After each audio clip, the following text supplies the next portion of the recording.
Science हम लोग पढ़ेंगे ना, साइंस हम लोग पढ़ेंगे विद्यार्थीगण। इसके अंतर्गत जितने भी इंपॉर्टेंट क्वेश्चन है विद्यार्थीगण ना, बारीकी से हम लोग इनका जो है ना आत्मसात करने का प्रयास करेंगे विद्यार्थीगण ना। आएगा, आप लोग क्लास कंटिन्यू रहिएगा, टॉपिक वाइज हम लोग एक एक करके आगे बढ़ेंगे। थोड़ा सा हम लोग साइंस के बारे में जानकारी प्राप्त कर लेते हैं विद्यार्थीगण ना। देखिएगा आपके एग्जाम में जो है विद्यार्थीगण, कुल प्रश्नों की संख्या जो रहने वाला है, कुल प्रश्नों की संख्या जो रहने वाला है विद्यार्थीगण ना, की संख्या जो रहने वाला है वो 80 रहेगा आपका विद्यार्थीगण। ध्यान दीजिएगा, 80 ऑब्जेक्टिव रहने वाला है आपका विद्यार्थीगण ना, जिसमें कि आपको 40 का उत्तर देना है। 40 का क्या देना है विद्यार्थीगण? उत्तर देना है। और आपका 24 रहेगा विद्यार्थीगण, शॉर्ट क्वेश्चन रहेगा। शॉर्ट क्वेश्चन रहने वाला है, जिसमें से आपका 12 का ही उत्तर देना है ना, तो 2 नंबर का रहेगा विद्यार्थीगण। उसके बाद 6 को लॉन्ग क्वेश्चन रहेगा ना विद्यार्थीगण, 6 को लॉन्ग क्वेश्चन रहेगा, 3 को आपको जवाब देना विद्यार्थीगण ना। इतना सा छोटा सा चीज था ना, इसके बारे में जानकारी लेना बहुत जरूरी था विद्यार्थीगण। आपका एग्जाम जो होने वाला है वो 80 नंबर का होने वाला है विद्यार्थीगण ना। और 20 नंबर जो शेष बच गया विद्यार्थीगण ना, कोई भी एग्जाम आपका 100 मार्क्स का ही होता है। 20 नंबर जो बच गया वो आपका प्रैक्टिकल होगा ना, प्रैक्टिकल होगा विद्यार्थीगण। 80 जो होगा, इसमें से आपको जो 40 नंबर जो आपका जो है ऑब्जेक्टिव रहने वाला है विद्यार्थीगण। और 40 जो शेष बच गया वो आपका सब्जेक्टिव रहेगा ना। और कैसे सब्जेक्टिव रहने वाला है हम लोग ऊपर जानकारी ले लिए। और 40 जो ऑब्जेक्टिव आपको बोल रहे हैं ना, 40 मार्क्स का, वो आपको बता ही दिए। 80 ऑब्जेक्टिव कुल रहने वाला है, 40 का उत्तर देना है। 40 मार्क्स मतलब 40 उठा दिया ना विद्यार्थी। ये छोटा सा चीज था, हम लोगों ने जानकारी इनका ले लिया विद्यार्थी। आइएगा, आप ध्यान देते हैं हम लोग टॉपिक पे। आज हम टॉपिक पे जानकारी लेंगे ना विद्यार्थीगण, जो इंपॉर्टेंट क्वेश्चन जितना भी होगा विद्यार्थीगण, उसके बारे में हम लोग जानकारी प्राप्त करेंगे। बस कंटिन्यू रहना विद्यार्थीगण, बारीकी से हम लोग जो इंपॉर्टेंट क्वेश्चन के बारे में जानकारी प्राप्त करेंगे। आएगा पहला लॉन्ग क्वेश्चन विद्यार्थीगण, पहला लॉन्ग क्वेश्चन, पहला लॉन्ग क्वेश्चन विद्यार्थीगण आपका साइंस का ना, इंपॉर्टेंट VVI क्वेश्चन जो विद्यार्थीगण है, उसका नाम है विद्यार्थीगण क्या है? वो है मादा जननांग, मादा जननांग विद्यार्थीगण ना। इसके बारे में बारीकी से हम लोगों को पढ़ना है। सबसे पहले विद्यार्थीगण कोशिश क्या करना है कि फिगर आपको अच्छे से बनाने का प्रयास करना है विद्यार्थीगण ना। फिगर पहले से विद्यार्थी एकदम खोलना कोशिश करना है, बहुत ही अच्छा तरीके से अगर बन जाए तो बहुत अच्छे। देखिए हम भी प्रयास करते हैं बनाने का ना, ध्यान दीजिएगा विद्यार्थीगण ना, ऐसे बनाना है आपको। और जो है विद्यार्थीगण कोशिश कीजिएगा कि आप लोगों से, हमसे भी अच्छा बनने का प्रयास आप लोगों को करने का विद्यार्थीगण ना। आइएगा, ध्यान दीजिए विद्यार्थीगण, ध्यान दीजिए विद्यार्थीगण, ऐसे ही बनाने का आप भी प्रयास कीजिएगा और काफ़ी सफल भी होइएगा, बिल्कुल कतई परेशान नहीं होइएगा विद्यार्थीगण ना। आइएगा ना, ऐसे ही बनाना है विद्यार्थीगण।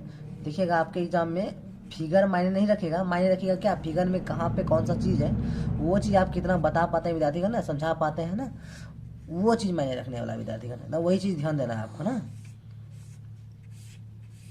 आइए विद्यार्थीगण, ये आपका फिगर हुआ, लीजिए दिख गया, अब अभी नहीं दिख रहा था आपको ना। आइएगा, फिगर रह गया। देखिए विद्यार्थीगण, ये जो आपका है ना हम लोग का, यह है गिरबा, गिरबा कहेंगे। और ये इस जगह जो है योनि विद्यार्थीगण, इस जगह इसको हम लोग कहेंगे योनि। हाँ, आइए, ये मेरा अंडाशय है, ऐसे ऐसे बना देगा विद्यार्थीगण, अच्छे से बनाइएगा। अंडाशय होगा विद्यार्थीगण, ये आपका अंडवाहिनी है, अंडवाहिनी ना विद्यार्थीगण। आइएगा, ये जो आपका विद्यार्थीगण, ये जगह जो है ये ऐसे देना है विद्यार्थीगण। ये जो होने वाला है आपका विद्यार्थीगण, ये गर्भाशय होने वाला है, गर्भाशय होगा विद्यार्थीगण। देखिए इतना सा आपका फिगर जो है कि, चूंकि इसका अगर टॉपिक आप लिखना चाहेंगे विद्यार्थीगण बहुत ही ज़्यादा हो जाएगा ना। इसका टॉपिक पहले ऐसे करके आपको लिख देना है, जो इंपॉर्टेंट है हमने आपको लिख दिया ना। पहला है अंडाशय, दूसरा विद्यार्थीगण ना फैलोपियन नालिका,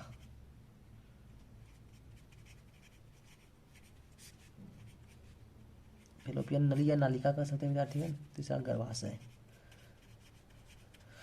और चौथा विद्यार्थीगण योनि ना।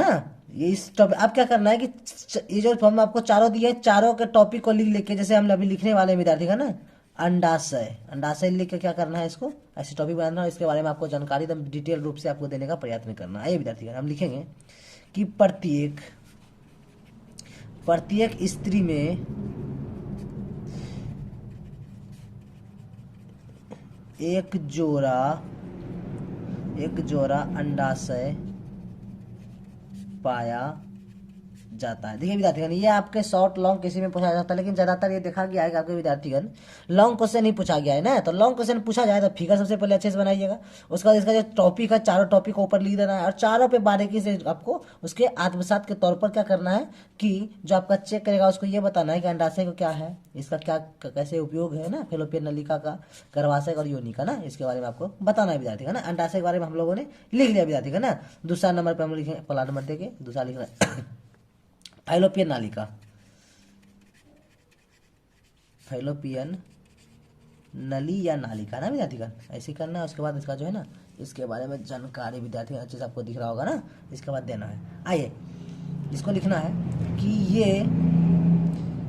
एक जोड़ी चौड़ी नालिका है जो अंडाशय के ऊपरी भाग, जो अंडाशय के ऊपरी भाग से शुरू होकर विद्यार्थीगण ना, शुरू होकर नीचे की ओर जाती है विद्यार्थीगण ना। इतना सा आपको लिखना है ना, नीचे की ओर जाती है और गर्भाशय से जुड़ जाती है विद्यार्थीगण, इतना सा आपको लिखना है, और गर्भाशय से जुड़ जाती है, इतना सा आपको इस बारे में लिखना विद्यार्थीगण। दो टॉपिक हम लोग का क्लियर हो गया ना, तीसरा है गर्भाशय। अब हम लोग आगे लेंगे विद्यार्थीगण, कतई परेशान नहीं होगा विद्यार्थीगण, आ रहे हैं आइए विद्यार्थीगण ध्यान दीजिए। उसके बाद जो हमारा टॉपिक था विद्यार्थीगण, तीसरा जो था, तीसरा था हम लोग का अंडाशय। अंडाशय तो हो ही गया था, और हम लोगों का अंडाशय के बाद फेलोपियन नालिका हो गया था, गर्भाशय बचा था ना विद्यार्थीगण, तीसरा हम लोग का गर्भाशय ही था। गर्भाशय विद्यार्थी इसका जवाब दीजिए। गर्भाशय की गुहा में ही भ्रूण का विकास होता है। इसकी गुहा 7 से 8 सेंटीमीटर लंबी होती है, परंतु भ्रूण के विकास के समय यह बढ़ जाती है ना विद्यार्थीगण। इतना सा आपको लिखना है तीसरा। और चौथा हम लोग का जो टॉपिक था विद्यार्थीगण वो योनि था ना, इसके बारे में हम लोग को लिखना है। यह एक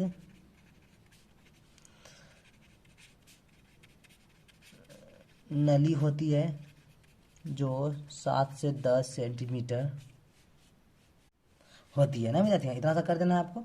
ये नली होती है 7 से 10 सेंटीमीटर जो है कि लंबी होती है, तथा योनि की बालवाह ना विद्यार्थी लिखना है, तथा योनि की बालवाह, दिख रहा है ना, हाँ, पतली गिल्ली, पतली झिल्ली से ढकी होती है। इतना सा था टॉपिक विद्यार्थी का ना, ये चारों टॉपिक हम लोगों ने लिख लिया। अब देखिए विद्यार्थी कुछ ऐसी चीजें हैं जो इनके बारे में आप अगर लिखिएगा ना तो और अच्छा मार्क्स आपको मिल सकता है। जैसे एक स्टार देके लिखना है विद्यार्थीगण, जैसे लिखना है मासिक चक्र के रिगार्डिंग ना विद्यार्थीगण, इसके बारे में लिखना है कि स्त्री में यौवनारंभ, जब यौवनारंभ सामान्यतः 10 से 12 वर्ष आयु में होता है, अर्थात विद्यार्थीगण किसी भी नारी में ना जनन क्षमता प्रारंभ हो जाती है, अर्थात किसी नारी में क्षमता प्रारंभ हो जाती है, जिसके कारण कुछ चक्रीय क्रियाएं होते हैं, जिसको हम लोग मासिक चक्र कहते हैं विद्यार्थी का ना, जिसके कारण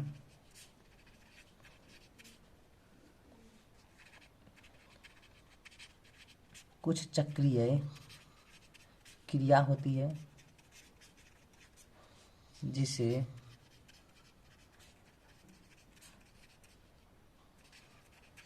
मासिक चक्र।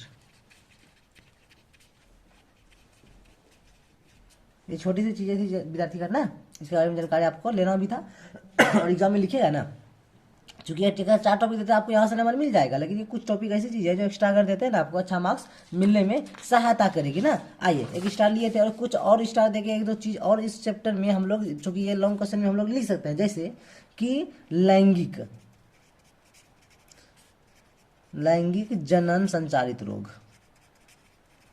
ना विद्यार्थी, इसके बारे में हम लोग थोड़ा सा लिखेंगे ना। जैसे इसके अंदर होता है बैक्टीरिया से होने वाले रोग होता है, कुछ बैक्टीरिया से होता है, वायरस से होता है विद्यार्थी का, प्रोटोजोआ से होता है, प्रोटोजोआस होता है विद्यार्थी का ना। जैसे बैक्टीरिया होता है, गनेरिया होता है, ऑब्जेक्टिव में भी कई बार पूछा गया विद्यार्थी का ना। गोनोरिया होता है विद्यार्थी का ना, जिसको सिफिलिस भी होता है, सिफिलिस भी कहते हैं ना, सिफिलिस। वायरस से आपको एड्स होता है विद्यार्थी का ना, जो HIV के कारण होता है, ठीक है विद्यार्थी का। आइएगा उसके बाद जो है ना, ये जो प्रोटोजोआस के कारण होता है ट्राइकोमोनियासिस होता है विद्यार्थी का ना। तो ये भी लिखिएगा, चूंकि ये आपके ऑब्जेक्टिव कभी पूछा नहीं गया है, लेकिन पूछने की संभावना भी है, और जैसे लॉन्ग क्वेश्चन में लिखिएगा तो और अच्छे मार्क्स मिलने की संभावना रहेगी विद्यार्थी का ना।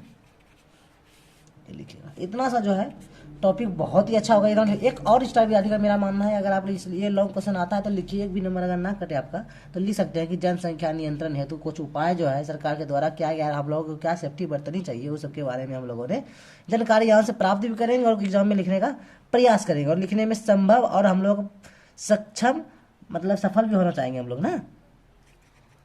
जनसंख्या नियंत्रण विद्यार्थी का ना, इसमें लिखिएगा। ठीक है, पहला प्राकृतिक विधि,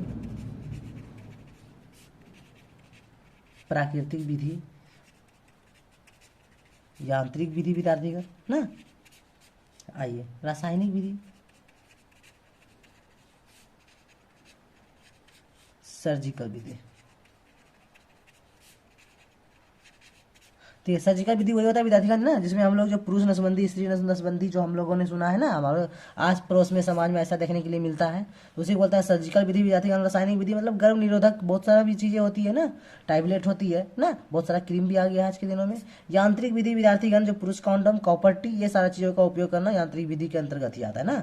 और विद्यार्थी प्राकृतिक विधि जो हम लोग कोशिश करेंगे, जो मासिक चक्र के बारे में हम लोगों ने पढ़ा है कि 14वें मासिक चक्र के 14वें दिन समीप तथा उसके आगे के दिनों में ना संभोग से दूर रहना है विद्यार्थी का ना, अंडाणु से, ताकि अंडाणु निषेचित ना हो सके। ठीक है, ये सारी चीजें हैं, इसके बारे में हम लोग को लिखना तो जरूरी नहीं लग रहा है हम लोग को ना, आखिर आइए विद्यार्थी फिर भी हम लिख लेते हैं। आइएगा, यांत्रिक विधि विद्यार्थी हम लोग लिखेंगे कि पुरुष कॉन्डोम और कॉपर्टी ना,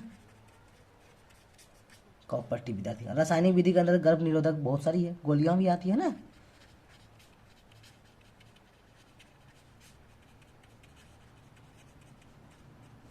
गोलियां, क्रीम इत्यादि ना विद्यार्थी। आइएगा, और सर्जिकल विधि आपको बताए थे, पुरुष नसबंदी जो हमारे समाज में बहुत कम देखने के लिए मिलता है, और स्त्री नसबंदी, ये देखने के लिए मिलता है विद्यार्थी का ना। लेकिन कुछ लोगों के मन में कुछ भावना गलत सा हो गया है, जो पुरुष नसबंदी नहीं कराना चाहते हैं ना, लेकिन ऐसा कुछ नहीं है विद्यार्थी का, दोनों को कोई चीज़ नहीं है ना। आइए, प्राकृतिक विधि हम लोग पढ़ रहे थे ना, प्राकृतिक बंदे तो आपको हम बता ही दिए, मासिक चक्र को देखकर चल रहा है ना। आइए, इतना सा आप विद्यार्थी का अगर लिख देंगे ना, तो आपको लॉन्ग क्वेश्चन एक नंबर भी नहीं कटने वाला विद्यार्थी ना, पूरा नंबर आप उठा सकते हैं ना। चलिए विद्यार्थी, आशा करते हैं आपको ये लॉन्ग क्वेश्चन समझ में आया होगा। अगले लॉन्ग क्वेश्चन में फिर से हम लोग प्रयास करेंगे सीखने का, समझने का।